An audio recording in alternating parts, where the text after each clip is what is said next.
જ્ઞાની પુરુષના અનંત ગુણોના ભંડારે હોય છે.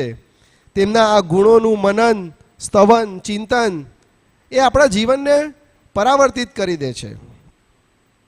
કળિયુગી માનવ જીવનને સતયુગી માનવ જીવન જેવું બનાવી દે છે. અને આવો જ ભાવ વ્યક્ત કરતું એક પદ કે જ્ઞાની પુરુષના ગુણલા જોવાથી જ ખેંચાય. જયમીનભાઈ ગવડાવશે અને આપણે જ્ઞાનીના ગુણોનું સ્મરણ કરતાં કરતાં, એને યાદ કરતાં કરતાં, આપણી સાથેના એમના સાનિધ્યને યાદ કરતાં કરતાં, એમના દર્શનને યાદ કરતાં કરતાં, એમના મુખારવિંદને યાદ કરતાં કરતાં આ પદને ઝીલીશું. જયમીનભાઈ પદ છે, જ્ઞાની પુરુષના ગુણલા જોવાથી જ ખેંચાય.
જગત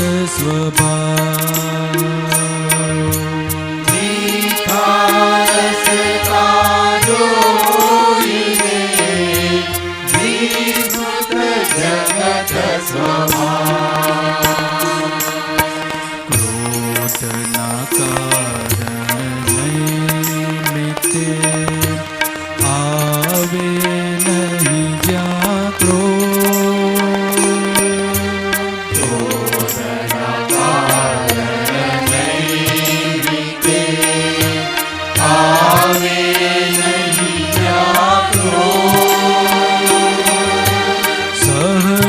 क्षमाशील प्रकृति भगवद रूपे बो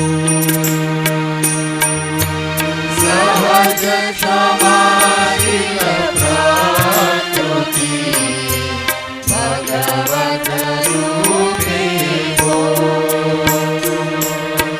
ज्ञानी पुरुष ना જોવાથી જ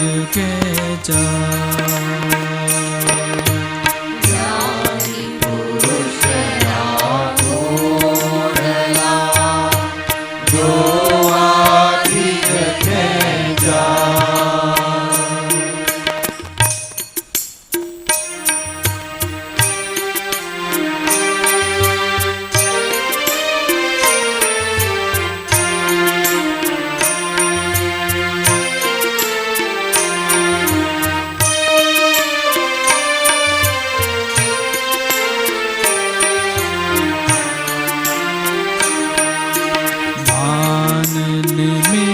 તજ અપમાને જાણે ઉદય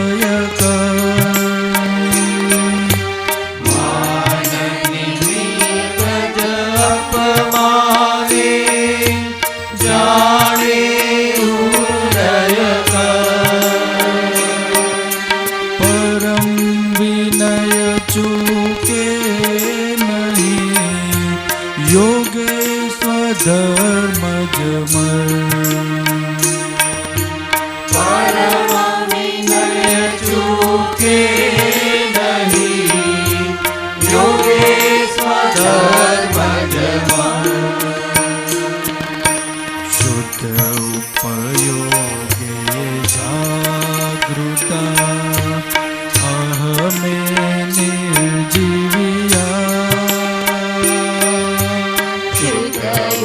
ઉપયોગે જાગૃતા અહમે નિર્જીવ્યા આગર શુદ્ધાત્માનું જોઈ દૂર નાશે માયા આગર શુદ્ધાત્માનું જોઈ દૂર નાશે માયા જ્ઞાની પુરુષના ગુણલા જોવાથી જ જ્ઞાની પુરુષના ગુણલા જોવાથી જ ખેંચાય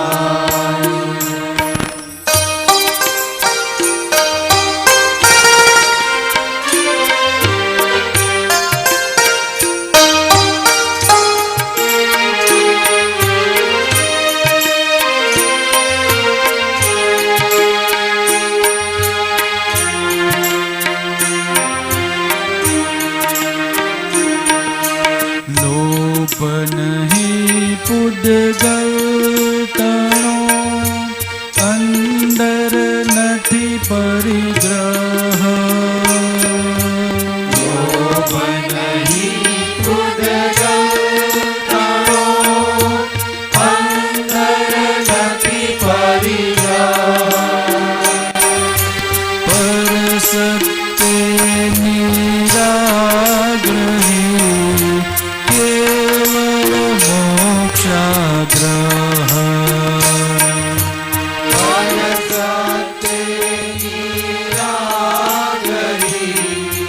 કેવળ મોક્ષાગ્રહ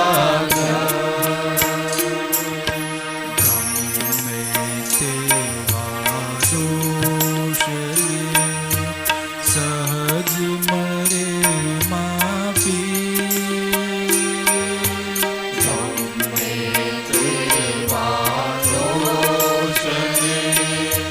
સહજ મળે માફી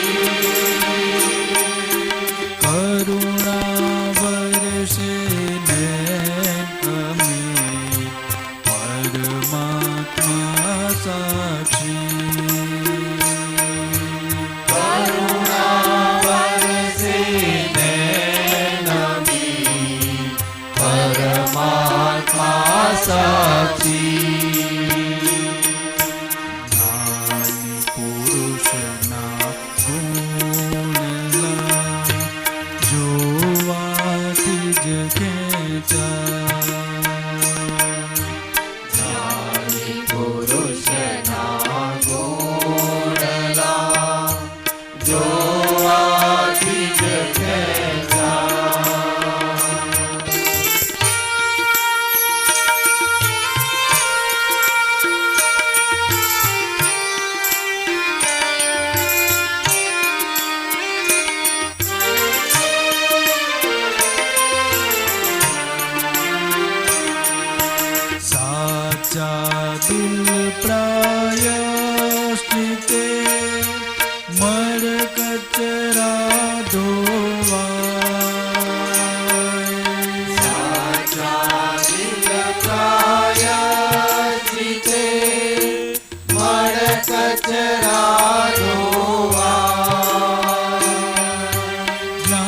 જ્ઞાનીના સિદ્ધિ બળે સાફ સુફી મહી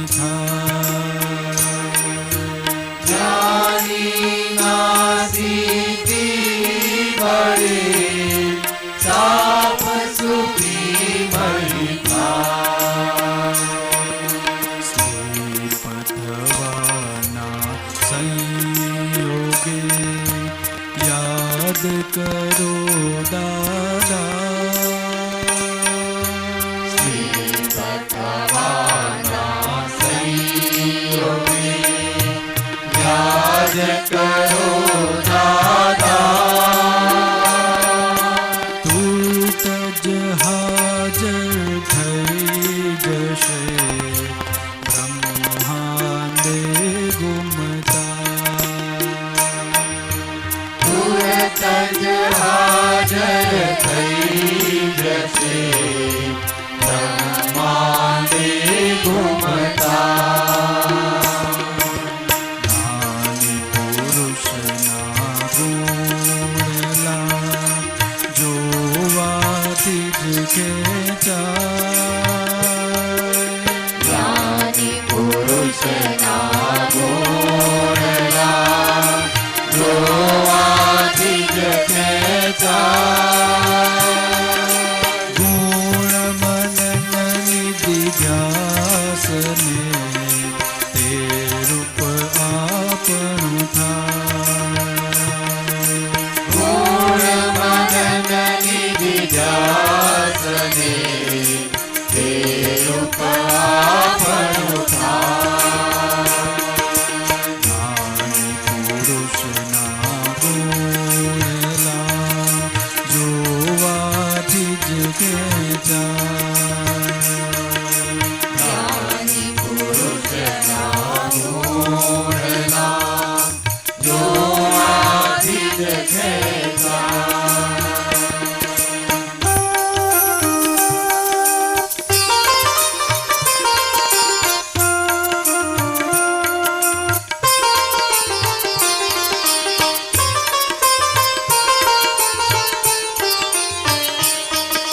જેનો કેવળ મોક્ષ ધ્યેય તેને મહી દેખાય જેનો કેવળ મોક્ષ દે તેને મહી દેખાય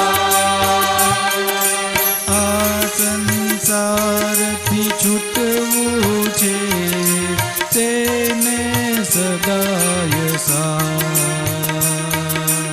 આ સંસારથી છૂટવું છે તેને સદાય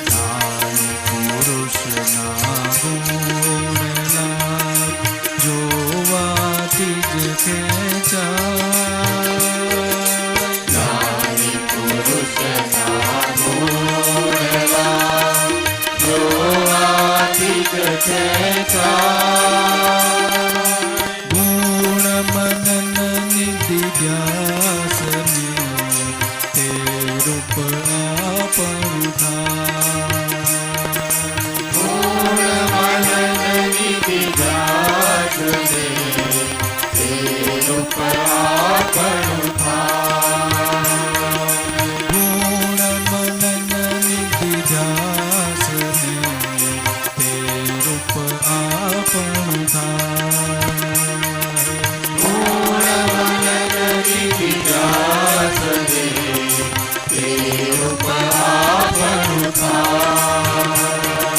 ગુણ મનન નિધિ ધ્યાસને તે રૂપ આપણું થાય ગુણ મનન નિધિ ધ્યાસને તે રૂપ આપણું થાય જય સચ્ચિદાનંદ જય સચ્ચિદાનંદ.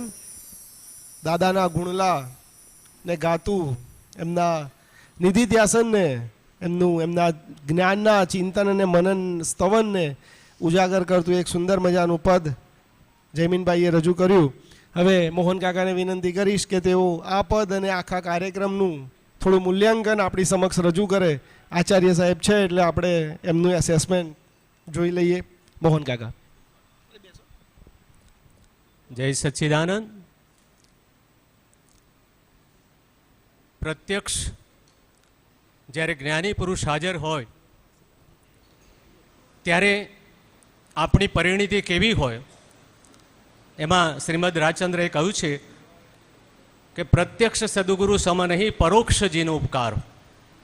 જ્યારે પ્રત્યક્ષ જ્ઞાની પુરુષ હાજર હોય ત્યારે એમનું ચેતન બળ એ આખા વાતાવરણને પ્રભાવિત કરતું હોય છે. આ હોલમાં જ્યાં આપણે બેઠા છીએ ત્યાં પરમ પૂજ્ય કનુદાદાશ્રીના પગલાં પુનિત પગલાં થયેલા છે.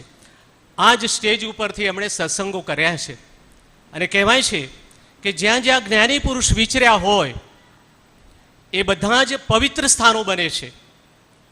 કેટલાક જ્ઞાની પુરુષને ઓળખી શકતા નથી એટલે એમની વિરાધના કરે છે અને પછી જ્યારે એ ન હોય ત્યારે એ સ્થળો આવીને પોતે માથા પટકે છે, કારણ કે એ પાછલા કર્મોનો જે કશાયોનો જે ભાર છે એને જોવા દેતા નથી. આપણે એટલા ભાગ્યશાળી છીએ કે આમાંથી કેટલાક મહાત્માઓએ પૂજ્ય દાદા ભગવાનને પણ જોયા છે અને એમના થકી જ્ઞાન મેળવ્યું છે અને કેટલાક મુમુક્ષુઓ એ આ કનુ દાદાની પ્રત્યક્ષતામાં એમને પણ જ્ઞાન મળ્યું છે. એટલે દાદા જ્યારે આપણી સામે જુએ છે, આપણી આંખમાં આંખ મેળવે છે, ત્યારે આપણા કેટલાય જે કશાયો છે એને મેળે ખડી પડે છે. એ પવિત્રતા, એ એમની જે ચેતનતા છે એ કામ કરે છે. એટલે જ્ઞાની પુરુષનું જે યોગ બળ છે એ આખા જગતનું કલ્યાણ કરનારું છે. એટલે કોઈને માથે ટપલી મારી હોય, કોઈને ધબ્બો માર્યો હોય, ત્યાં પણ એનું કામ થઈ જાય છે. જ્ઞાની પુરુષ દાદા ભગવાનનો એક પ્રસંગ એવો બનેલો કે કોઈ ગામમાં દાદાશ્રી સત્સંગ માટે ગયેલા. ત્યાં એક વૃદ્ધ પુરુષ કે જેમને દાદા પ્રત્યે બહુ જ ભાવ, એમને એમ થાય કે દાદા મને મળે તો સારું. એટલે જ્યારે દાદા આવવાના ત્યારે રસ્તાની વચ્ચે બેસી ગયેલા કે દાદા આવશે ત્યારે મને મળીને જ જવાના છે ને. એટલે દાદાએ જ્યારે ગયા પછી એમને મળ્યા, પછી એમને ધબ્બો માર્યો અને પછી દાદા તો ચાલવા માંડ્યા.